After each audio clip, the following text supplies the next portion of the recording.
Artificial intelligence AI రంగంలో ఎప్పటికప్పుడు నూతన ఆవిష్కరణలు చోటు చేసుకుంటూ ఉన్నాయి. ఇప్పుడు మనం వాడుతున్నటువంటి సాధారణ LLMs అంటే large languages models like chat GPT, Claude, Gemini AI మొదలైనటువంటి మోడల్స్ లో ఇప్పటి వరకు యూజర్స్ కు కావాల్సినటువంటి డేటాని అందుబాటులో ఉన్నటువంటి డేటాని మాత్రమే ఈ యొక్క లార్జ్ లాంగ్వేజ్ మోడల్స్ అందిస్తూ ఉన్నాయి. కానీ వీటిలో పూర్తిగా అప్డేటెడ్ ఇన్ఫర్మేషన్ అదేవిధంగా కరెంట్ ఇన్ఫర్మేషన్ అనేది అందుబాటులో ఉండటం లేదు. ఇలా అనేక రకాల సమస్యలకు పరిష్కారంగా ఆవిర్భవించింది RAG. ఏమిటి RAG? ఇది ఎలా పనిచేస్తుంది, అసలు ఏమిటి అనేది పూర్తిగా తెలుసుకుందాం. రిట్రీవల్ ఆగ్మెంటెడ్ జనరేషన్ అనేటువంటి ప్రక్రియకు షార్ట్ రూపమే ఈ యొక్క RAG AI. ఇది ఒక AI ఫ్రేమ్వర్క్. రండి ఇప్పుడు ఈ యొక్క వివరాలు పూర్తిగా వీడియోలో తెలుసుకుందాం. ఇలాంటి లేటెస్ట్ టెక్నాలజీ రిలేటెడ్ ఇన్ఫర్మేషన్ ఎప్పటికప్పుడు మీకు అందించేందుకు ఛానల్ లైక్ చేయండి, షేర్ చేయండి మరియు సబ్స్క్రైబ్ చేసుకోండి. ఇలాంటి AI రిలేటెడ్ వీడియోలు అనేక రకాలు మనకు ఛానల్ అందుబాటులో ఉన్నాయి. వాటన్నింటినీ ప్లేలిస్ట్ రూపంలో అందిస్తున్నాను, తప్పకుండా చూడండి.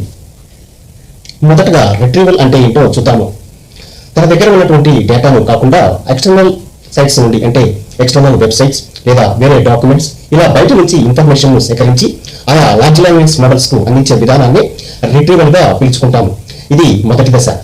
ఇక తరువాత ఆగ్మెంటేషన్ అంటే మనము బయట నుంచి అంటే ఎక్స్టర్నల్ సోర్సెస్ నుండి తీసుకున్నటువంటి డేటాను LLM లో అందుబాటులో ఉన్నటువంటి డేటాకు అనుసంధానం చేసి అంటే మెర్జ్ చేసి తయారు చేసే ప్రక్రియనే ఆగ్మెంటేషన్ గా చెప్పుకుంటాము.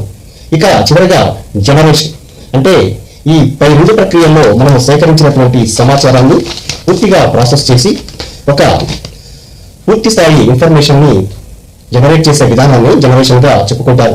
ఇలా పై మూడు ప్రక్రియలను కలిపి RAG గా చెప్పుకుంటారు. రిట్రీవల్ ఆగ్మెంటెడ్ జనరేషన్ అనేటువంటి AI ఫ్రేమ్వర్క్ లో ఇది ప్రస్తుతానికి AI రంగంలో అత్యంత వేగంగా మారుతుంది. ఈ యొక్క RAG ను వినియోగించడం ద్వారా ఎలాంటి ఎర్రర్స్ అంటే తప్పులు లేకుండా మరియు అప్డేటెడ్ కరెంట్ ఇన్ఫర్మేషన్ ని యూజర్స్ కు ఎప్పటికప్పుడు LLMs అందించవచ్చు. ఉదాహరణకు ప్రస్తుతానికి ఇప్పటికే ఈ యొక్క RAG AI ఇన్ఫర్మేషన్ మోడల్ ని వాడుతున్నటువంటి కొన్ని ఉదాహరణలు ఒకసారి చూద్దాం. ఉదాహరణకు చాట్ బాట్స్ నందు ఈ యొక్క వినియోగం అధికంగా ఉంది. అదేవిధంగా virtual assistants, customer support, content creation ఇలా అనేక రంగాల్లో ఇప్పటికీ ఈ యొక్క RAG AI ఫ్రేమ్వర్క్ అనేది వినియోగం అధికమైంది. ఇదండి నేటి వీడియో.